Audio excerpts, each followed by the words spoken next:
Pernah nggak sih teman-teman nggak sengaja menghirup aroma lada? Misalnya saat kita membantu orang tua kita memasak ataupun kita ingin menambahkan lada pada menu makanan kita.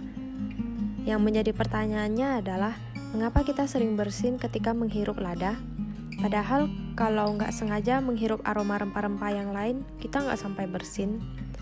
Nah, berdasarkan sumber dari Huffington Post, ternyata ada dua alasan mengapa lada dapat membuat kita bersin.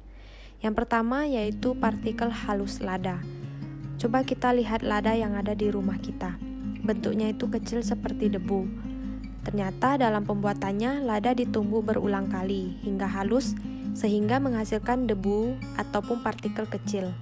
Nah, ketika kita menaburkannya ke makanan kita, maka partikel kecil itu dengan mudahnya terbang ke udara. Bentuknya yang sangat halus ini dapat dengan mudah terhirup oleh hidung kita. Saraf di hidung kita itu akan jadi siaga dan secara refleks melakukan tindakan bersin. Hidung kita bersin untuk membersihkan partikel dari lada ini yang ada di hidung kita ataupun yang masuk ke dalam hidung kita. Yang kedua adalah kandungan kimia pada lada. Ternyata di dalam lada itu ada kandungan kimianya juga loh yang bisa memicu bersin. Kandungan kimia ini namanya peperin. Zat ini memberi aroma menyengat saat dihirup. Jadi saat si peperin ini masuk ke hidung kita, kandungan ini mengganggu ujung saraf di dalam selaput lendir.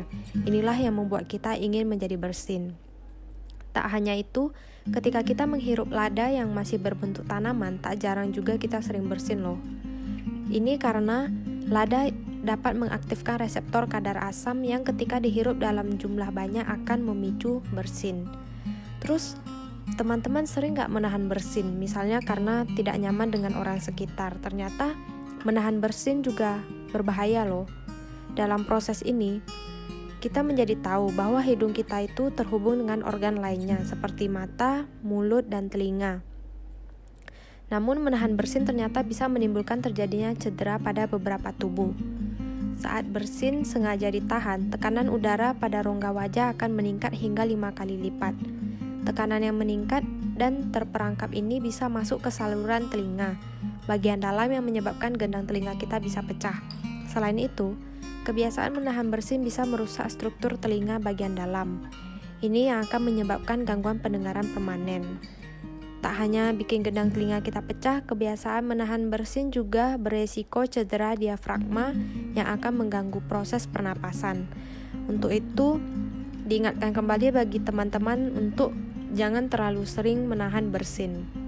Namun, juga tetap harus memperhatikan kesopanan saat bersin dimanapun berada ya.